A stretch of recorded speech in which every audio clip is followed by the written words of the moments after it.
Students, आज मैं आपके सामने क्लास 10th की एक्सरसाइज 1.1 के क्वेश्चन लेकर आया हूं। पिछले वीडियो में हमने इसके परिचय के बारे में बात की थी।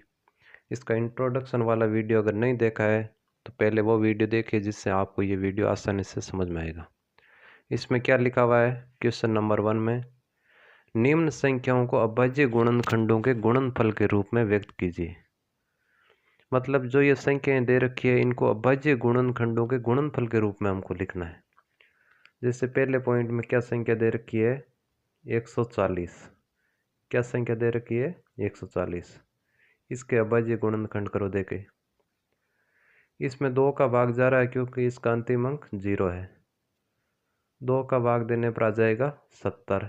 70 में भी 2 का भाग जाएगा 35 बार, और 35 में 5 का भाग जाएगा 7 बार, और 7 में केवल 7 का ही भाग जाएगा 1 बार।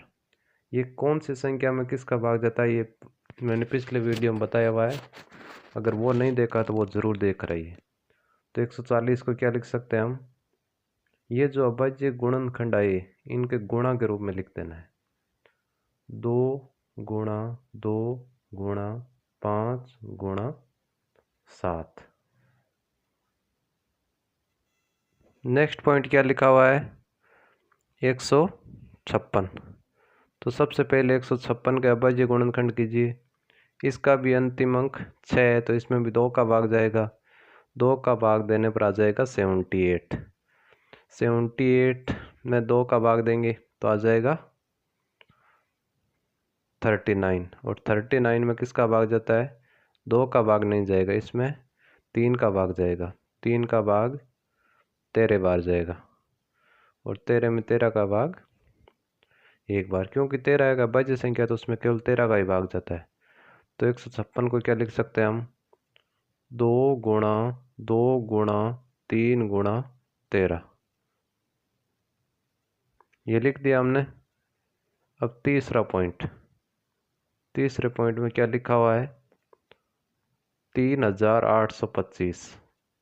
इसके अभाज्य गुणनखंड करना है, तो इसमें 2 का तो भाग नहीं जाएगा, इसमें 3 का भाग जाएगा। क्योंकि 5 और 2 7 और 8 15 और 3 18। 18 में 3 का भाग जाता है, तो इस संख्या में भी 3 का भाग जाएगा। 3 में 3 का भाग 1 बार, 8 में 3 का भाग 2 बार, बच गए 2 2 22। 7 बार भाग गया 1 5, 5 बार भाग गया। अब इसमें किसका भाग जाएगा? देखो 5 और 7 12 और 2 14 और 1 15। इसमें फिर से हमने 3 का भाग दिया, तो भाग चला गया 4 2 5। कितनी बार भाग गया? 425 बार। अब 5 2 7 4 11। इसमें 3 का भाग नहीं जाएगा, अब इसमें जाएगा 5 का भाग। 5 का भाग देने पर कितना आएगा? 85। 85 में फिर से 5 का भाग देने पर आ जाएगा 17, और 17 में 17 का भाग देने पर आ जाएगा 1। 3825 को क्या लिख सकते हैं? 3 गुणा 3 गुणा 5 गुणा 5 गुणा 17। ये लिख सकते हैं हम। अगली संख्या क्या लिखी हुई है? 7429। तो 7429 के अभाज्य गुणनखंड करो देखे। इसमें 2 का भाग तो जाएगा नहीं। 9 और 2 11, 4 15 और 7 22। 3 का भी नहीं जाएगा, 5 का भी नहीं जाएगा। 7 का भाग जा रहा है क्या? 7 4 2, 7 का भाग भी नहीं जा रहा है इसमें। 9 का भाग देखो 9 का भाग जाएगा क्या?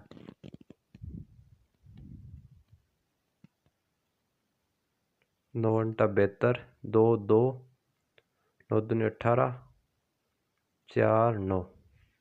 9 का भाग भी नहीं जाएगा इसमें।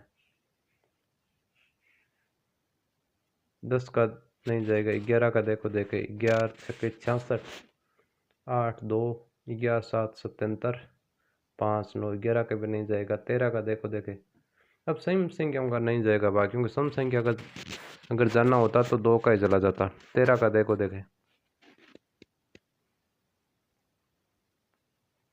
13 5 की 65, 9 2, 13 7 91, 1 9, 13 का भी नहीं जाएगा, 15 का भी नहीं जाएगा क्योंकि इसका अंतिम अंक 5 नहीं है। 17 का देखो, 17 चौक 68, 6 2, 17 3 51, 11 9, 17 का भाग जाएगा। इसमें किस संख्या का भाग जाएगा? 17 का। 17 चौक 68। इस प्रकार आपको भाग देकर मैं अपने मन से कर रहा हूँ। अगर आपको इसे डायरेक्ट करना नहीं आता तो आप रफ में करके देख सकते हो इसमें किस संख्या का भाग जाएगा। 17 में भाग 74 में 4 बार गया, बच गए 6, आगे लिखे 2, तो कितने आ गए? 62। 17 3 51, 11 9 और 17 7 की 119। अब देखो इसमें 17 का भाग जा रहा है क्या? 17 दूनी 34, 9 7। अब 17 का नहीं जाएगा, 19 का देखो 19 दूना 38, 5 7, 19 का भाग जाएगा इसमें। अब इससे बड़ी संख्या ही देखनी है, 17 से छोटी का तो भाग नहीं जाने वाला, या तो 17 का जाएगा या उससे बड़ी संख्या का जाएगा। 19 दूना 38, 5 7 और 19 3 57। अब 23 में केवल 23 का ही भाग जाता है, ये एक अभाज्य संख्या है। तो क्या लिख सकते हैं? 7429 बराबर 17 गुणा 19 गुणा 23।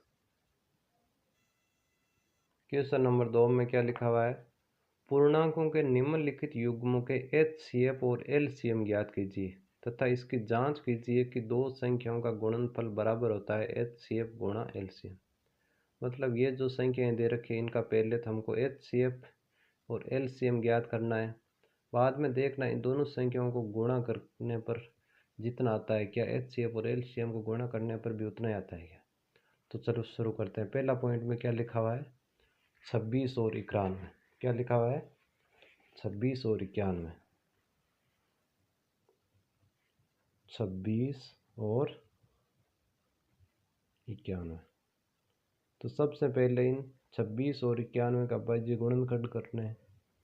26 के अभाज्य गुणनखंड करने में 2 का भाग जाएगा 13 बार और 13 में 13 का भाग जाएगा 1 बार। उसी प्रकार 91 में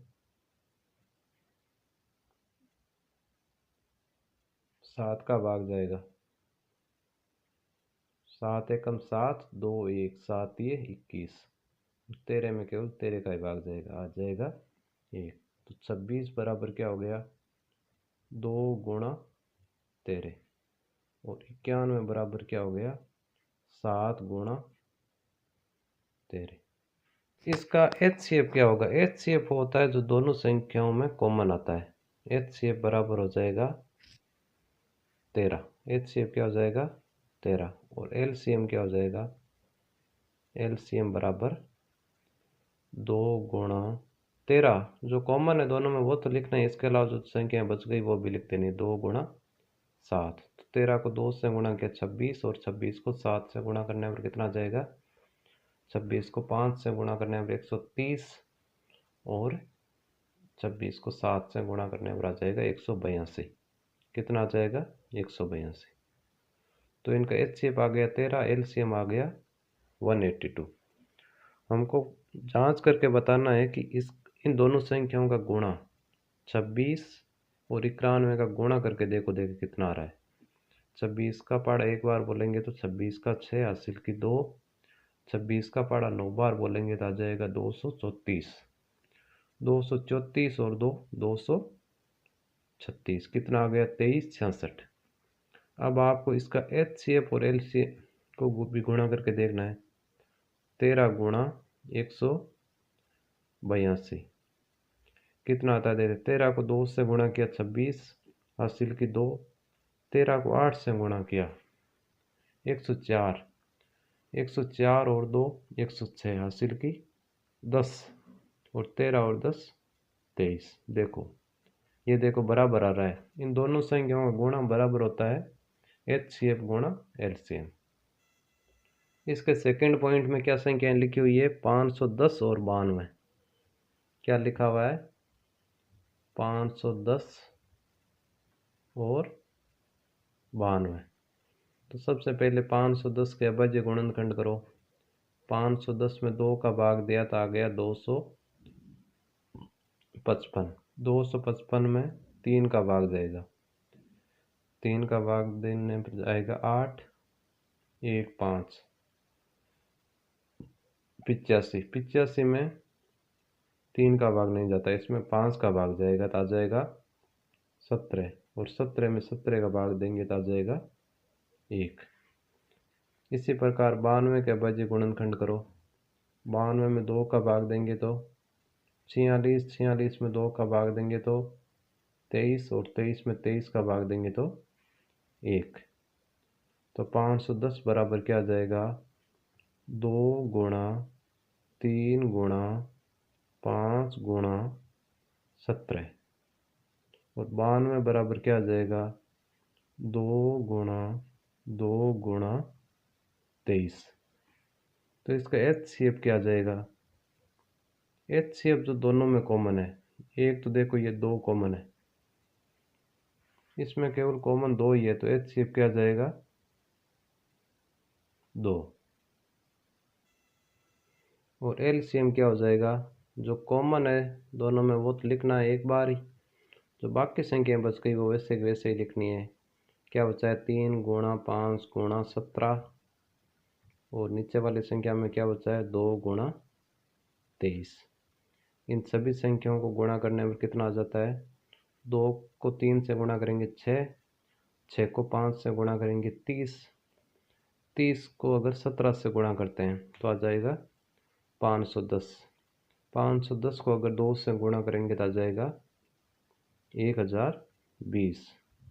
इसको गुणा करना है 23 से, 23 से गुणा करो, देखे पहले तो ये 0 आ जाएगा, 23 का पाड़ा 2 बार 46, और 23 का पाड़ा 1 बार 23, कितना आ गया, 23,460। HCF आ गया 2, LCM आ गया 23,760। तो वापस से वही काम करना है हमको, इन दोनों संख्याओं का गुणा करो, 510 गुणा 92 कितना आता है, देखो देखे,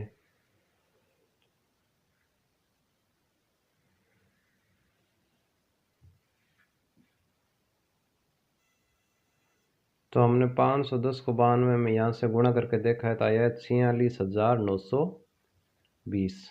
अब आपको HCF गुणा LCM करके देखना है, इतना ही आंसर आ रहा है कि HCF गुणा LCM इक्वल टू 23,460 गुणा 2। 2 को 0 से गुणा करेंगे तो 0, 2 को 6 से गुणा करेंगे तो 12 का 2 हासिल की 1, 4 को 2 से गुणा 8 और 1 9, 3 को 2 से गुणा करेंगे 6, और 2 को 2 से गुणा करेंगे 4, कितना आ गया, 46,920। ये भी आ गया 46,920। इसका मतलब दोनों संख्याओं का गुणा HCF और LCM के बराबर है। ये हमेशा सत्य होगा अगर हमने HCF और LCM सही निकाले और गुणा सही किया था। इसका तीसरे पॉइंट में क्या क्या संख्या लिखी हुई है, 336 और 54, 336 और 54। तो सबसे पहले इनके अभाज्य गुणनखंड करो। 336 के अभाज्य गुणनखंड, इसमें 2 का भाग देंगे तो कितनी बार चला जाएगा, 1 बार, 6 बार, 8 बार। फिर से 2 का भाग देंगे तो कितनी बार चला जाएगा, 84 टाइम, 84 टाइम चला जाएगा।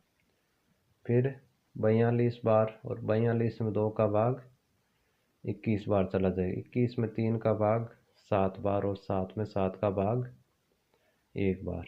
आगे क्या संख्या लिखी हुई है, 54, 54 में 2 का भाग देंगे तो 27, 27 में 3 का भाग देंगे तो 9, 9 में 3 का भाग देंगे तो 3, और 3 में 3 का भाग देंगे तो 1। तो 336 बराबर क्या आ जाएगा, 2, 2 कितनी बार है, 4 बार। ये हमने 4 बार 2 लिख दिया, इसके बाद में क्या है, 3 और 7। इसी प्रकार 54 बराबर क्या है, 2 गुणा 3, 3 बार है, ये लिख दिया हमने। अब जो भी कॉमन है वो हो जाएगा, एक देखो यहाँ से 3 भी कॉमन है, तो HCF बराबर क्या हो जाएगा, जो कॉमन है उनको गुणा कर लो। यहाँ पर कॉमन क्या है 2 और यहाँ कॉमन क्या है 3, तो HCF क्या हो जाएगा 6। एलसीएम जो कॉमन है उनको एक एक बार लिखो और जो बाकी जो सारी संख्याएं बच गई वो लिख लो। 2 2 2, चाहो तो इनको गुणा करके डायरेक्ट भी लिख सकते हो। 8 और ये 7, यहाँ पर 3 और 3 9, क्या हो जाएगा 3 को 2 से गुणा करेंगे 6, 6 को 8 से 48 गुणा 63। 48 को 63 से गुणा करने में कितना जाएगा, 48 को 3 से करेंगे तो 144 14, और 48 को 6 से करेंगे तो 288 288 और 14 कितने होते हैं 302। कितना आ गया एलसीएम 3024। अब देखो इनका HCF, इन दोनों संख्याओं का पहले गुणा करो। 336 को 54 से गुणा करो कितना आता है। रफ में करके देख लेना, अगर किसी को डायरेक्ट ये इतना बड़ा गुणा डायरेक्ट कोई कर ही नहीं पाएगा। 50 को 6 से करते हैं तो 300, 4 को 6 से करते हैं तो 24, तो 324 हासिल की 32, 54 को 3 से करते हैं तो 162 और 2 166 और 3 196 हासिल की 19, और 54 को 3 से करते हैं तो 162 और 9 171 और 10 181। कितना अभी इनको HCF और LCM को गुणा करो, देखिए कितना आता है। HCF गुणा LCM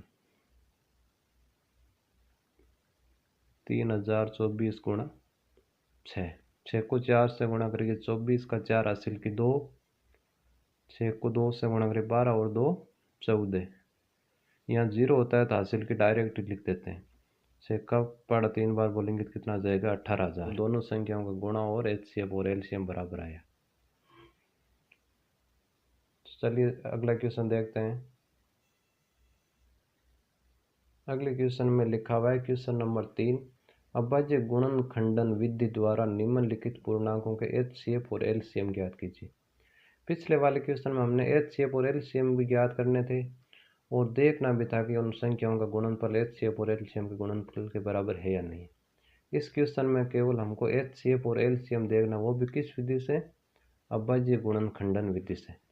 तो चलिए देखते हैं। इसका पहला क्या लिखा हुआ है, पहला पॉइंट 12, 15 और 21, तीन संख्याएं दे रखी है 12, 15 और 21।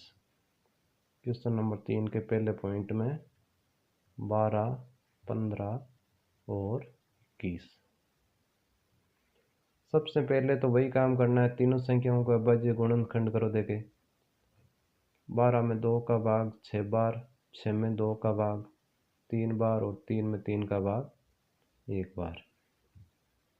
उसी प्रकार 15 में 2 का भाग नहीं जाएगा, 3 का भाग जाएगा 5 बार और 5 में 5 का भाग 1 बार। 21 में 3 का भाग 7 बार और 7 में 7 का भाग 1 बार। इनको अभाज्य गुणनखंडों के गुणनफल के रूप में लिखो। देखें 12 को क्या लिख देंगे 2 गुणा 2 गुणा 3। 15 को क्या लिख देंगे 3 गुणा 5 और 21 को क्या लिख देंगे 3 गुणा 7। देखो यहाँ पर HCF क्या आएगा, HCF वो आता है जब दो संख्याओं में देखा था जो दोनों में कॉमन था। यहाँ पर वही संख्या HCF आएगी जो तीनों में कॉमन है। यहाँ पर देखो 3 है, यहाँ भी 3 है और यहाँ भी 3 है। केवल 3 ही है जो तीनों में शामिल है, इसके अलावा कोई भी संख्या नहीं है जो तीनों में शामिल है। इसका मतलब HCF क्या आ गया 3। LCM क्या आ जाएगा, LCM बराबर जो शामिल है तीनों में वो तो एक बार ही लिखना है, जो बाकी संख्याएं बच गई वो वैसी वैसी लिखनी है। जैसे 2 गुणा 2 गुणा 5 गुणा 7, ये 5 और 7 भी लिखना है। गुणा करो देख कितना आता है 3 6, 6 को 2 से 12, 12 को 5 से 60 और 60 को 7 से करेंगे तो आ जाएगा 420।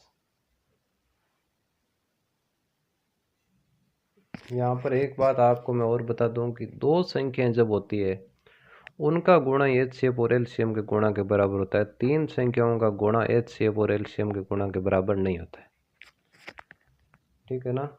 इसके दूसरे पॉइंट में क्या क्या संख्याएं दे रखी है। दूसरे पॉइंट में संख्याएं दे रखी है 17, 23 और 29। एक संख्या है 17, एक 23 और एक संख्या दे रखी है 29। तो आपको पता है 17, 23 और 29 तीनों ही अभाज्य संख्या है। मतलब 17 में केवल 17 का ही भाग जाता है, 23 में 23 का ही जाता है और 29 में केवल 29 का ही भाग जाता है। और जो अभाज्य संख्याएं सारी अभाज्य संख्या होती है तो इसका एचसीएफ क्या हो जाएगा, एचसीएफ हो जाएगा 1। एलसीएम क्या हो जाएगा, एलसीएम एलसीएम इन तीनों संख्याओं का गुणा हो जाएगा। अभाज्य संख्या होती है तो उन तीनों संख्याओं का गुणा ही होता है एलसीएम। 17 गुणा 23 गुणा 29, इनको गुणा करके देखो कितना आता है। 17 को 23 से गुणा करो, 17 51 का 1 हासिल की 5, 17 दूना 34 और 5 39 गुणा 29। 391 को 29 से गुणा करना है। 29 को 1 से गुणा करेंगे तो 29 हासिल की 2, 29 को 9 से गुणा करेंगे तो आ जाएगा 261 और 263। 29 को 3 से करेंगे 87 और 6 93, 103 113 कितना आ गया 11,339। 11,339। तो इसका एचसीएफ आ गया 1, एलसीएम आ गया 11,339। इसके तीसरे पॉइंट में क्या क्या संख्याएं दे रखी है देखो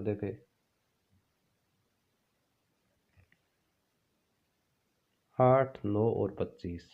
8, 9 और 25। तो 8 को अभाज्य गुणनखंडों के गुणनफल के रूप में लिखेंगे तो 8 को क्या लिख सकते हैं, 2 गुणा 2 गुणा 2। आप इस प्रकार से अगर डायरेक्ट अगर आपको आ रहा है तो डायरेक्ट लिख सकते हो, इस प्रकार करने की ज़रूरत नहीं है। अगर डायरेक्ट नहीं आ रहा है तो इस प्रकार करना है। 9 को क्या लिख सकते हो, 3 गुणा 3 और 25 को क्या लिख सकते हो, 5 गुणा 5। तो एचसीएफ क्या आएगा, जो तीनों में कॉमन है। क्या कुछ कॉमन है क्या, इसमें कुछ भी कॉमन नहीं दिख रहा है। यहाँ पर तीनों में 2 है और कहीं पर भी 2 दिख नहीं रहा है। तीनों में कुछ भी कॉमन नहीं होता तो एचसीएफ कितना होता है, 1, जैसे कि यहाँ पर था। इसी प्रकार एलसीएम क्या होता है, जब एचसीएफ 1 है तो एलसीएम उन तीनों संख्याओं का गुणा ही होता है। 8 गुणा 9 गुणा 25। 8 को 9 से गुणा किया 72 गुणा 25। 25 को 2 बार गुणा करेंगे 50, 5, 25 को 7 से करेंगे तो 175 और 5 180 कितना आ जाएगा, एलसीएम 1800। क्वेश्चन नंबर 4 में क्या दिया हुआ है, एचसीएफ 306 और 657 का है 9। मतलब दो संख्याएं दे रखी है 306 और 657, इनका एचसीएफ दे रखा है 9 है। हमको बताना है इनका एलसीएम कितना होगा। 306 और 657 का एलसीएम कितना होगा। तो हमारे पास दो संख्या हैं 306 और 657, तो इन दोनों का गुणा एचसीएफ और एलसीएम के गुणा के बराबर होगा। एचसीएफ तो दे रखा है, एलसीएम नहीं दे रखा, तो वो सूत्र से आ जाएगा। कैसे होगा देखते हैं। क्वेश्चन नंबर 4 में एचसीएफ 306 657 बराबर 9 और एलसीएम 306 657 का ज्ञात करना है। 306 657 का ज्ञात करना है कि एलसीएम कितना होगा। तो दो संख्याओं का गुणा बराबर होता है एचसीएफ गुणा दो संख्याओं का गुणा बराबर होता है एचसीएफ गुणा एलसीएम। 306 गुणा 657 बराबर 9 गुणा एलसीएम हमको ज्ञात करना है। तीन हमको मान पता है, एक का मान पता नहीं, आ जाएगा एलसीएम बराबर क्या आ जाएगा 306 गुणा 657 भाग 9। ये गुणा में था, भाग में चला गया। इन दोनों में 9 का भाग दे रहा है, किसी में भी दे सकते हो आप। इसमें 2 का भाग देते हैं, देखें 9 7 63, 2 7 9 3 27, तो क्या आ गया 306 गुणा 73। 306 को 73 से गुणा करो, देख कितना आता है। 3 का पड़ा 6 बार 18, 3 का पड़ा 3 बार 9, 7 का पड़ा 6 बार 42, 7 का पड़ा 3 बार 21, 8 3 2 2 22,338। कितना आ गया 22,338। इसका एलसीएम आ चुका है 22,338। तो इसके 3 क्वेश्चन और बचे हैं, क्वेश्चन नंबर 5 6 और 7। क्वेश्चन नंबर 5 6 और 7, जिसमें 5वां और छठा नॉर्मल क्वेश्चन है, 7वां इम्पोर्टेंट क्वेश्चन है। ये हम अगले वीडियो में चर्चा करेंगे इन पर। तब तक के लिए धन्यवाद। अगर वीडियो पसंद आए तो लाइक करके ज़रूर जाना, और अगर आपको इसी प्रकार के इंफॉर्मेटिव वीडियोस देखते रहना है, आपको अगर अपना पूरा कोर्स करना है मुझसे, तो चैनल को सब्सक्राइब कर लें। जब भी मैं वीडियो अपलोड करूँगा तो आपके पास नोटिफिकेशन आ जाएगा। धन्यवाद।